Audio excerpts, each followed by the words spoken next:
Hello, welcome to my channel. I'm All Things Wrestling, and today I'm going to be giving my thoughts on WWE Raw, 13th of March 2017. A quick note before we start: Raw started an hour early today, so I started watching at 1 o'clock when it had started at 12, and I had to watch the first hour of Raw in commercial breaks as the real Raw was going on. So I was watching both the beginning and the middle of Raw.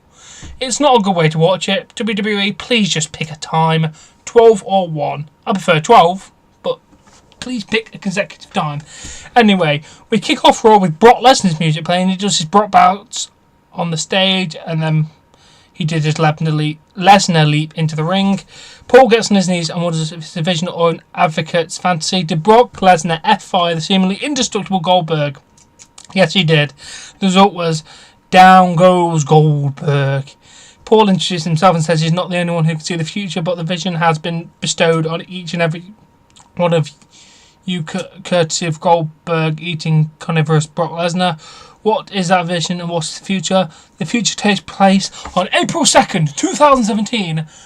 The Immortal WrestleMania! It is the night his client Brock Lesnar causes those who call announcers to scream at the top of their lungs, "Down goes Goldberg!" Paul says he has a confession that for the past few months he hears Goldberg's chants, and then he says Goldberg is not here but his client is here. So Paul asks everyone if he'd listen to his advocate. Paul says in the polite way to tell people chanting for Goldberg to shut up. Paul says they have been wondering what do they do because they have a problem they had with Goldberg. Each time they met face to face, the result had been spear, jackhammer, Goldberg. Not last week. Last week was a different story. The story was F5, down goes Goldberg. Not only did Goldberg go down at the hands of Brock Lesnar, he went down to the single most effective move in WWE history. The F5 performed at the hands of Brock Lesnar, and now it's been seen the footage to show about the future and the greatest comeback in sports entertainment history. One quick note before that. Undertaker kicked out multiple F5s. No one's kicked out of a jackhammer on Raw, so technically jackhammer, most powerful move. Actually, Red Arrow. No one's kicked out of that. Red Arrow. I lost my place in here. A comeback in the biblical proportions shall be hosted upon the shoulders of beasts and then slammed down to the mat by Brock Lesnar as the resuscitation of Goldberg will be put down.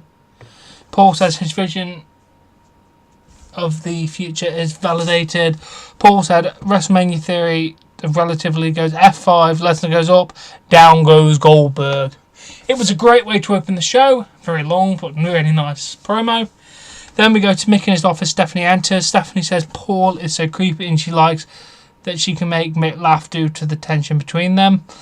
We're only 3 weeks away and tempers are short. Mick says people say the wrong things. Stephanie says people say things that you cannot take personally. In the heat of the moment, there's pressure on you. She brought up Mick to be general manager because of his connection in WWE Universe and the Superstar. Stephanie says that Mick, as Mick's manager, he's trying to nurture him. Tough love is not working. She wants to apply everything she has learned and she's willing to teach him. Stephanie asks Mick because she has his first lesson. Stephanie tells Mick to determine the one person on the roster that he's going to fire. He needs to trim the fat and he'll send a message to everyone to be more productive. Ooh, tension.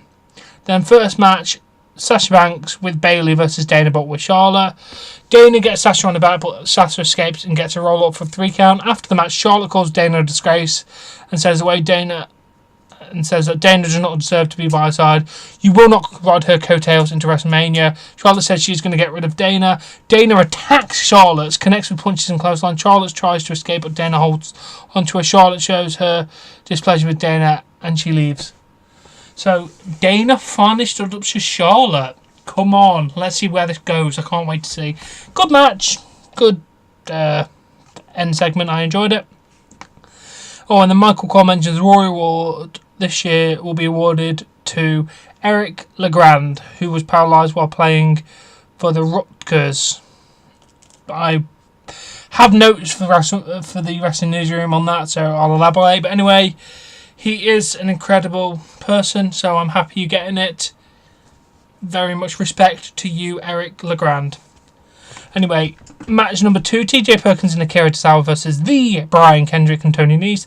Tozawa with a running kick that knocked Kendrick off the apron. Nese pushes Perkins into Tozawa and Nese with a roll up for the 3 count. Yeah, it was a pretty good match. I enjoyed it.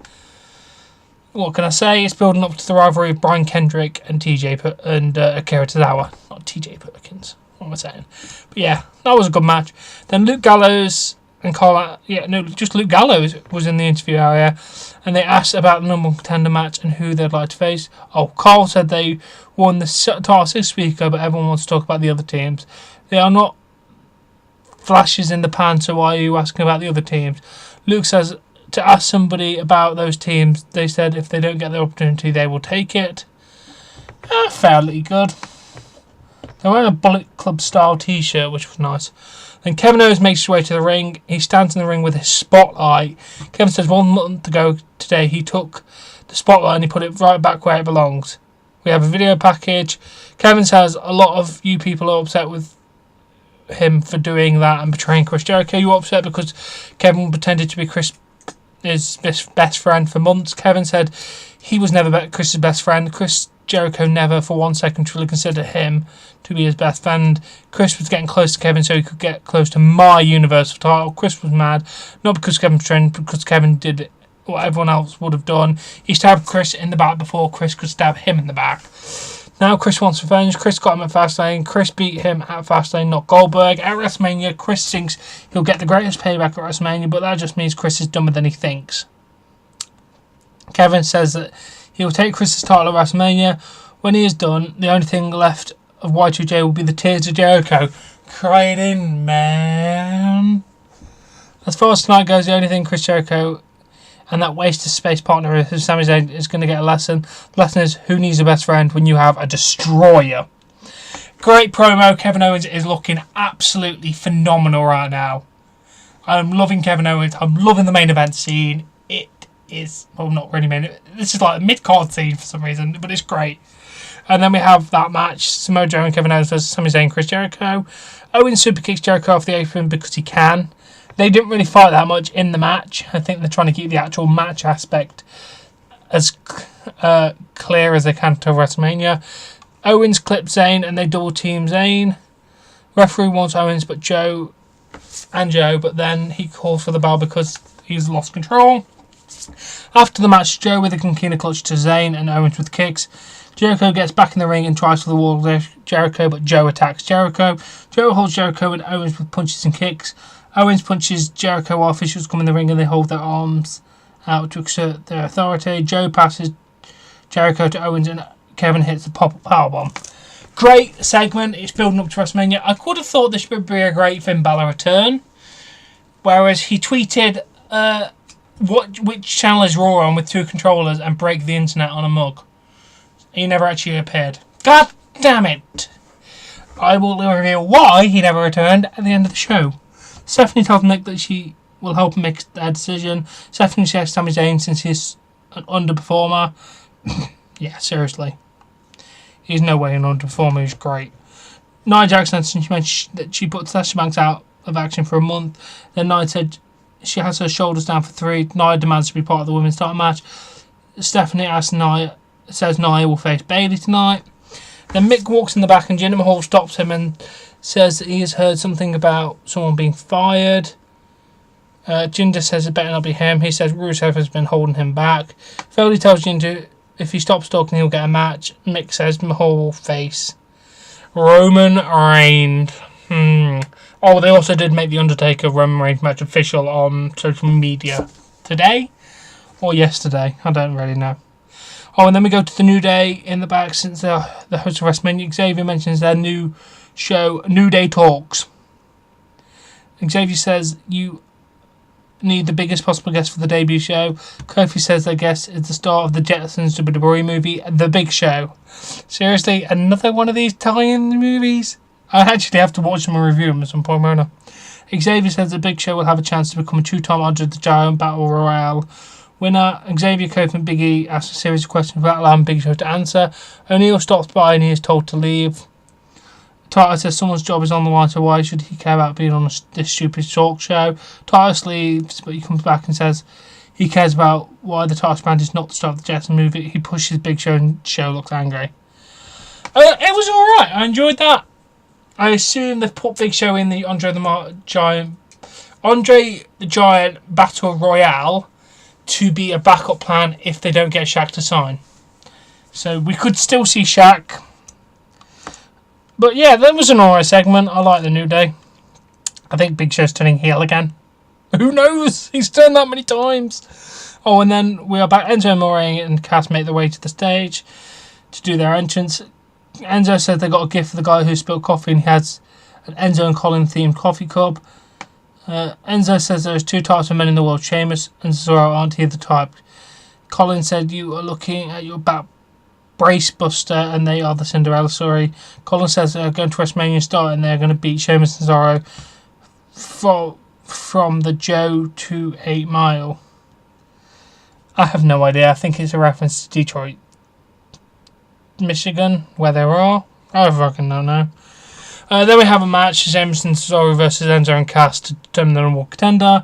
Colin with elbows followed by a running boot that sends Sheamus to the floor. And so Anderson and Gallows shows up by ringside, attack Colin and Sheamus at the same time. Referee called for bell, double disqualification. After the match, Gallows and Anderson attack for all four men and hit a magic kill on Cesaro. It was fairly good. It's kind of a bit boring though, the tag team division at the minute. I don't know. Hopefully when they get some call up from NXT, we can see where we can go from there. Oh, and then the club is stopped by Mick Foley. They said they don't have any winners in the match, so they will have no opponent for WrestleMania. Mick says there's no winners, but there are 4 opponents for WrestleMania. It's a triple threat tag team match. We all knew that was going to happen anyway, so fair enough. Then match 5, Jinder Mahal versus Roman Reigns. During the match, the lights go out and there's a gong sound. Roman loses focus. Jinder with a Harley Race knee, leaping high knee, and a power slam for a near fall. Imagine if he picked up the win. Mahal with some more kicks, Reigns with Superman punch, then second Superman punch for the 3 count. After the match, Roman gets a mic and says he is not messing around tonight. Roman tells him to come out and like a man, and Roman Reigns paces quietly in the ring. Shawn Michaels makes his way to the ring. I am not shitting you. Shawn Michaels appeared on Raw with no advertisement to not plug anything. I am bloody excited. Sorry, I love Shawn Michaels, and every time he pops up, I bloody lose me shit. Roman says it's pretty cool to see Shawn, and he says Detroit loves Shawn. He said he did not call out HBK, he called out The Undertaker. Shawn says he won't waste Roman's time. He said he saw what happened last week with The Undertaker, and he saw what happened a few minutes ago. He said that Roman is distracted and unfocused. He said it's not a good thing if The Undertaker is already in your head at WrestleMania. Shawn says take or eat him alive. And that got a massive yes chant. Roman says that will not happen. Boo! Roman says maybe The Undertaker should think about being in the ring with him since so many people ask what he'd be like to face The Undertaker. Yeah, like you're on the same plane as him, mate. He's a legend. You're nothing. You're nothing. You're nothing to The Undertaker. Shawn says he's on Roman's side and he reminds him that he's Mr. WrestleMania. Shawn tells Roman that he knows about walking around with a chip on your shoulder. He says there are people who want to see him fail. Shawn is not out here to get a confrontation with him because he is on Roman's side. Roman appreciates the advice but reminds Shawn that The Undertaker retired him, and he said he will be the guy to retire The Undertaker. He goes up the ramp. Braun Strowman attacks Roman Reigns as he goes up, and he flies off to the little bit in between the barrier and the ramp. It looked pretty cool. He just like boom on it. It was great. The promo was absolutely fantastic. Shawn can still cut a great promo, and Reigns getting beat up after was great. Because of that, we'll have Braun Strowman versus Roman Reigns next week. Mick and Stephanie in the office. She knows that Braun won't be fired. Mick says it's a tough decision. He hopes to talk Stephanie out of it. Stephanie said she's doing this for Mick. It will position him as a leader and raise competition in the Raw locker room. Mick says he does not want someone to lose their job before WrestleMania. Stephanie says that he has an hour to make his pick. If he cannot make a decision, she will make a decision for him, and it will be a decision he does not like. Then we have match 6. Austin Aries versus Daivari. Why do I always try and pronounce that first name? Aries with an atomic drum to the knee, followed by a belly to back suplex, and then a rolling elbow for the 3 count. Aries looked great here, looked better than he did on 205 Live. I think he's just trying to get back in the rhythm of actual match. I don't know if he's acting like it or is actually needing to get back in the shape. It's hard to tell, but anyway, it was good. Then we had an Emelina to Emma package. Oh my god, we're going to have this for the next 17 weeks. It was on last week, I just chose to ignore it. I don't know why I'm acknowledging it now, let's just move on. Then we have Big Show versus Titus O'Neil. Titus with a forearm clothesline, but Show gets up and hits him with a chokeslam. Then a second chokeslam, then a third chokeslam for the 3 count. It was pretty good. And then Bayley is with Sasha and she mentions another match against Nia. They talk about the danger that Nia can be, but Sasha says Nia is beatable. Yeah, Bayley's pinned her clean. Why do you need to tell her that, Sasha? Sasha tells Bayley to ignore the haters who do not think Bayley is a worthy champion. They shake hands and then Sasha kind of pulls away really weirdly. I think I was trying to plant the heel work. Oh, and then this is the best segment of the night in my opinion. Second, sorry, nothing can outbeat. Third, goddamn, there's so many good segments tonight. Chris Jericho's asked about how he will respond to Kevin Owens. Chris said that WrestleMania he'll get his revenge of Jericho. He'll pay back the man. Chris says he wants to show the real Kevin Owens, not the Kevin Owens who pretends to be his friends, who and turned on him at the Festival of Friendship. On a special episode of the Highlight Reel next week, his guest will be the real Kevin Owens. He tells Tom Phillips to leave, but he says, I'm not Tom Phillips, I'm Mike Rome. Don't have a clue who this guy is. Chris does not believe him and tells him that what happens when you insult Chris Jericho's intelligence and you don't even know your real name. You just made the list! It was great. I love Chris Jericho. And then we have Bayley versus Nia Jax. Nia with the shoulders in the corner. Nia does not listen to the referee and gets a 5, so she gets disqualified. After the match, Nia continues to attack, puts Bayley in the tree of woe, takes her down from the turnbuckle, throws her into the ringside barrier. It was alright. And then Stephanie McMahon is in the ring. Stephanie says she gave the chance to Mick Foley to prove that he can make tough decisions. She brings out the man who will fire someone from Raw, Mick Foley. Stephanie wants to know who Mick is going to fire. Mick says that when Stephanie handed him this assignment, he thought it was difficult because there is no one who should be fired. He said about 10 minutes ago, a name popped into his head. The decision made a better general manager and Raw will be better. Mick said the name he came up with is Stephanie McMahon. I did not expect that. Stephanie said it is not Mick's power to do that. She wants a name right now. He said Stephanie's the only one who deserves to go. You treat a superstar like jokes and cattle. Those people are human beings. He looked like he nearly forgot his lines there. Mick says he valued their friendship of 18 years. Mick said that Stephanie was told 6 months ago she had nothing to do with what Triple H did. He said he was looking in the eyes of a really good lie and a bad person. Mick says that you and your husband are in cahoots. Triple H is not creator of WWE Superstars. He is a creator of his own army. Stephanie says Mick is pathetic and weak. Mick says he will not be silenced. Triple H music plays. He makes his way to the ring. Hunter tells Mick if he has something to say to his face. Mick says he does not think Triple H was real. Triple H wonders how people cannot find him. Triple H says he has a business sense because he does not want a lawsuit 3 weeks before WrestleMania. That is why he won't rip Mick's leg, who's desperately need a hip, off and attack him with it. Very real feeling this was, especially when they talked about his injured hip and everything. It felt so real. I liked it. Mick asked Triple H, will he do it or will he get Samoa Joe to do it? Triple H mocks the Mick Foley cheap pop. He never said that he would brought Mick back. He worked so hard to create the future and he did not have to look at so many has-beens like you. Triple H said Stephanie has a big heart and you amuse Stephanie. Stephanie likes Mick and he tells Mick to mistake Stephanie's heart for what she can do. Stephanie is the businesswoman that Vince taught her to be. You are going to go around the world telling your stories about the man you used to be. Mick says he has respect for Raw superstars and he says they like him and envy. They like and envy him. Mick says he does not have to pretend to like Triple H. He does not need Triple H or this company. You may think he is a pathetic guy, missing an ear and missing teeth. Hunter says this works for Mick, but he wonders how his kids feel about that. Hunter mentions Noel and Dewey. how she wants to be a wrestler and how he works in the office. Maybe Mick will drive Dewey to the unemployment office. Hunter asks Mick if it strikes a chord. Triple H tells Mick that he needs to tuck his tail between his legs and wall up the ramp. You need to have empathy where you love and need your job. When you want Stephanie and she tells you to jump, you ask how high. Triple H tells Mick to get up the ramp. Stephanie tells everyone that this is a lesson to all of you. Mick has not left the ring. Hunter tells him to leave. Mick with a mandible claw to hook Triple H. Oh my God, we popped for that. Stephanie with a low blow to Mick. Triple H tears off his jacket, rolls up his sleeve, prepares to attack Foley. Seth Rollins comes out and he has his knees still on a brace and he has a crutch with him. Triple H wants Rollins to get in the ring. Seth drops the crutch because it's time to see fully operational Seth Rollins. He runs in.